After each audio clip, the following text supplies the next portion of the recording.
Earthquake by Tracy Zimmerman, illustrated by Tom McNeely. Page 3. Edward Burton was fast asleep when the room began to shake. In an instant, his bed was sliding around the floor and the whole house was rocking. A china pitcher and bowl on the washstand crashed to the floor and shattered. Chunks of plaster fell from the walls. Then, just as suddenly, the shaking stopped. In the stillness, plaster dust drifted down from cracks in the ceiling. Edward shook his head vigorously. Was this a nightmare, or was it real? Outside his window, the San Francisco sky was dark. He could see nothing. Page 4. Without warning, the whole building lurched as though jerked off its foundation. It's real! I'd better get out of here, Edward thought. Fumbling, Edward struggled to get out of bed. Putting on his trousers and sweater was difficult, because he kept losing his balance on the shuddering floor. At last he was dressed, except for his shoes, which he couldn't find. He pulled his watch from his pocket. It was 5:13 a.m. Edward knew the date without looking at a calendar. It was Wednesday, April 18, 1906, his 17th birthday. In the hallway, Edward joined another resident of the boarding house, who wore a formal-looking uniform jacket over his pajamas and was also barefoot. George Fulton was a bellhop at the Elegant Palace Hotel. Edward himself was a messenger boy for a local newspaper. He hoped to become a reporter one day. Like George, Edward had left his family back east to make a living in this bustling California city. In this boarding house, each boy paid weekly rent in exchange for a room and regular meals. Page 5. Edward and George struggled to stand as the floor beneath them swayed to and fro. Come on, let's get out of here. We'll be safer in the street, Edward shouted. The boys rushed down the stairs, out the front door, and into the street. Page 6. The street was a horrifying spectacle. The earthquake had damaged nearly every building in sight.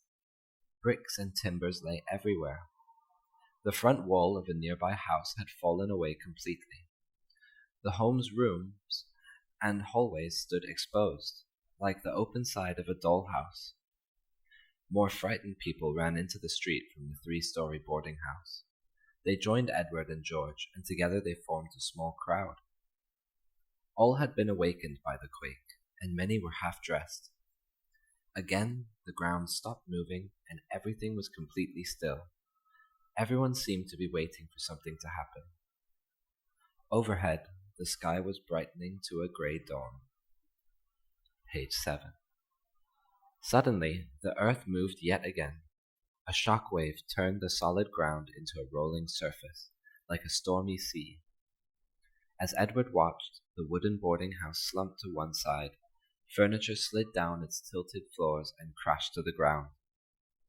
All around him, Edward heard other terrible noises: timbers cracking, glass shattering, steel frameworks crumpling. Directly behind the residence, a deep crack opened in the pavement. The metal streetcar track twisted and broke. Overhead, electrical wires fell, sending out blue sparks in the dim light.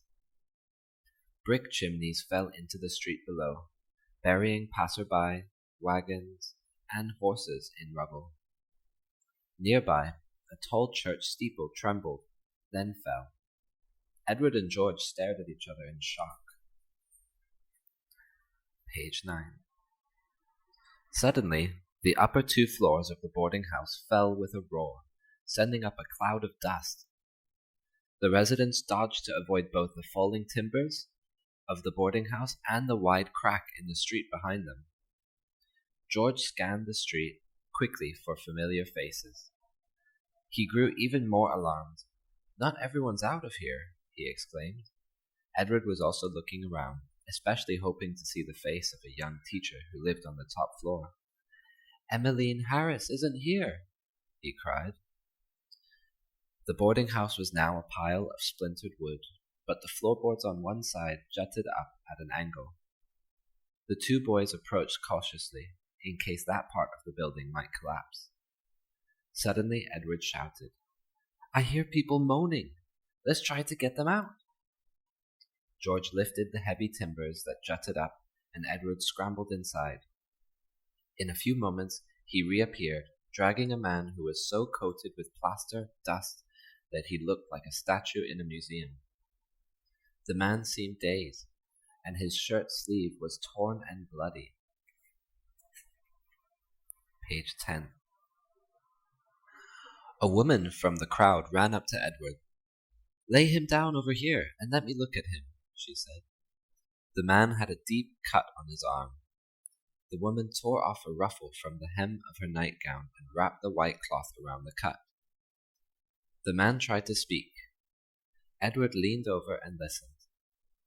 "Please go back and get my son," the man whispered. "He's only 10 years old.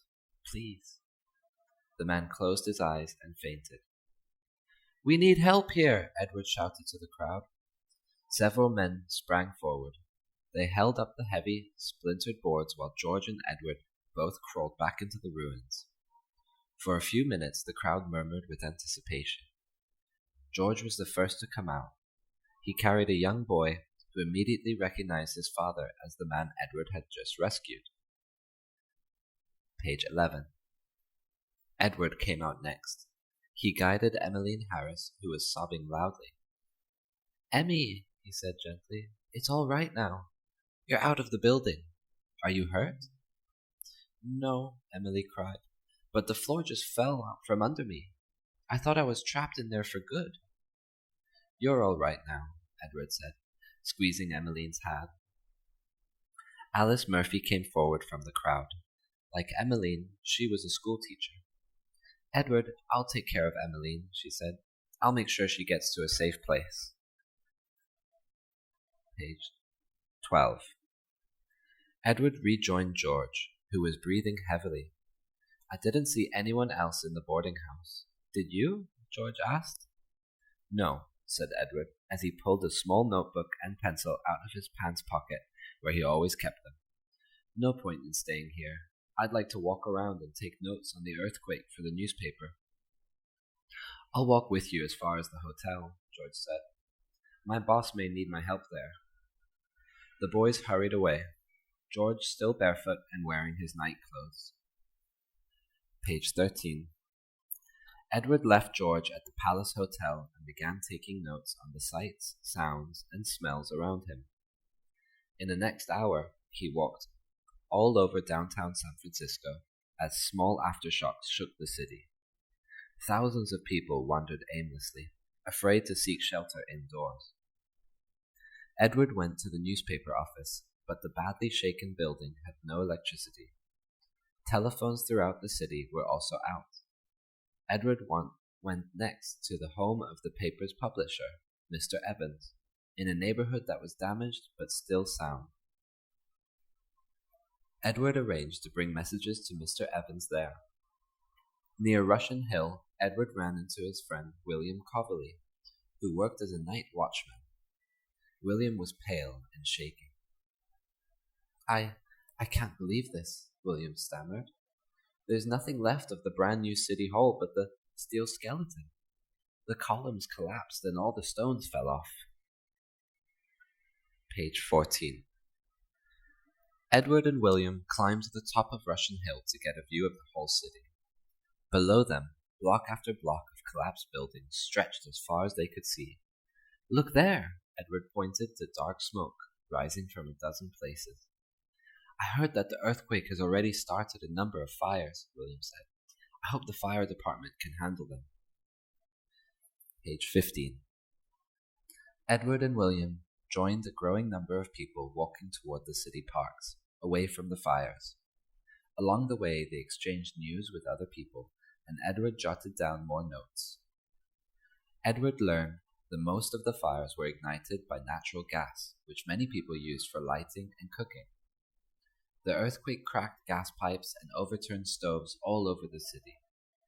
Even worse, the city had lost practically all its water. Firefighters' hoses produced just a trickle before hydrants went dry. As if that weren't bad enough, the city's trusted fire chief had been seriously injured when a building collapsed onto his fire station, and he would likely die. Nothing would stop the fires from spreading. Page 16. Later, Edward found out what had happened to the water. The city's water traveled underground through large pipes. When all but one of the pipes broke in the quake, water spilled wastefully into the earth. Even the ocean was relatively useless. Although the city stood on San Francisco Bay, limited equipment could pump only small amounts of seawater to fight the fires. All day on April 18, with the city's telephone out of order, Edward carried messages back and forth between Mr. Evans and city officials who gathered downtown. He wore a pair of shoes that Mr. Evans gave him. On these rounds, Edward heard and saw things he couldn't have dreamed even in his worst nightmares. This was a birthday he would never forget. Fires all over the city eventually merged, and the immense blaze destroyed every major landmark downtown. Employees at the Palace Hotel, including George, worked all day to wet down the roof, hoping they could save the building, but it burned anyway. In residential areas, the fire consumed small frame houses and millionaires' mansions alike. On the morning of April 19, flames swept through Mr. Evans' neighborhood, and he and his family fled the city. Page 17. Firefighters couldn't stop the fire, even with the help of National Guard, Army, and Navy personnel in the area. As multiple attempts to stop the fire failed, officials identified Van Ness Avenue, lined with some of the city's finest houses, as a possible boundary on the west. To keep the fire from spreading beyond that street, squads blew up the great houses with dynamite. Rich families stood by and watched their fortunes disappear. It was a drastic move, but it helped end the threat to the western part of the city. Page 18. Edward scribbled notes furiously. All over the city, he saw people walking around in a daze. Many had lost everything they owned. Others had saved whatever they could carry with them.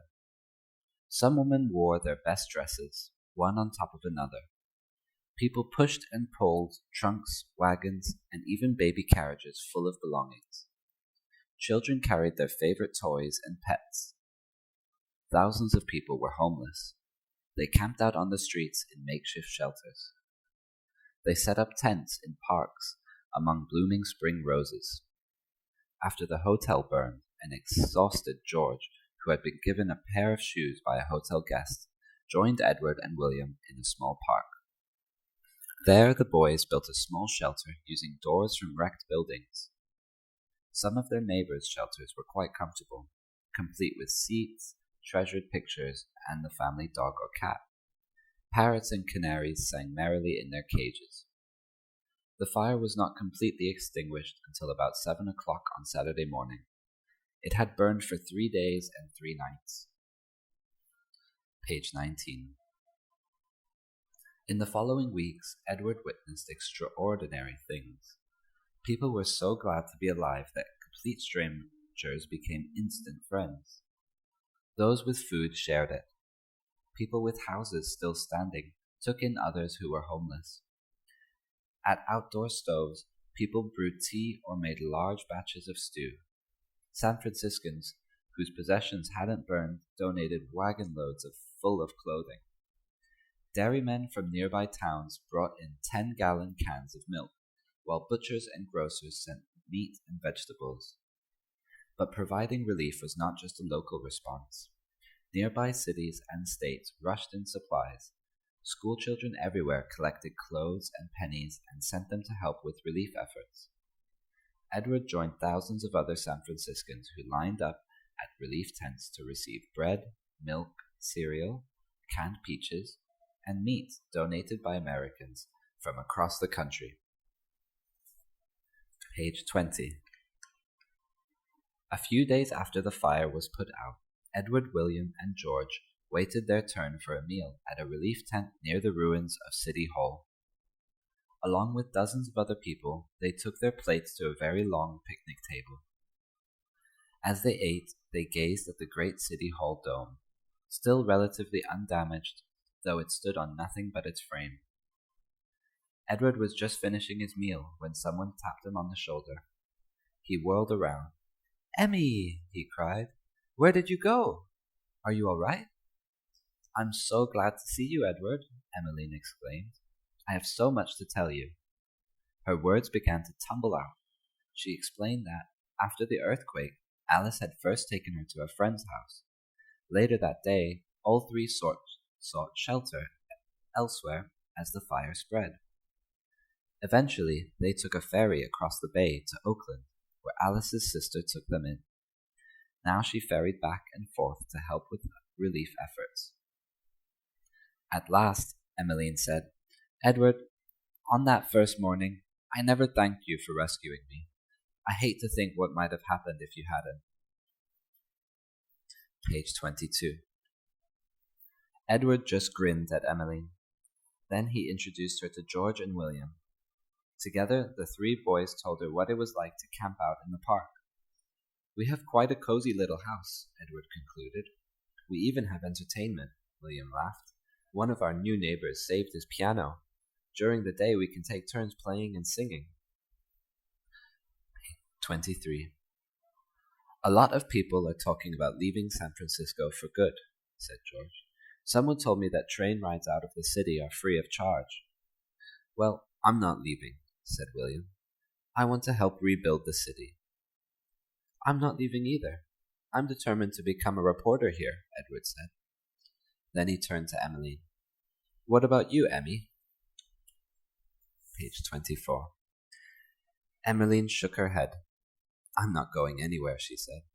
"The earthquake was a tragedy, but it's made me feel that I belong in this city. People in other places even think we're special." "Well," Edward answered, "maybe we are special. We survived, didn't we? We may have lost everything, but we've gained something too. Now we know that San Franciscans can get through anything when we stick together." The end.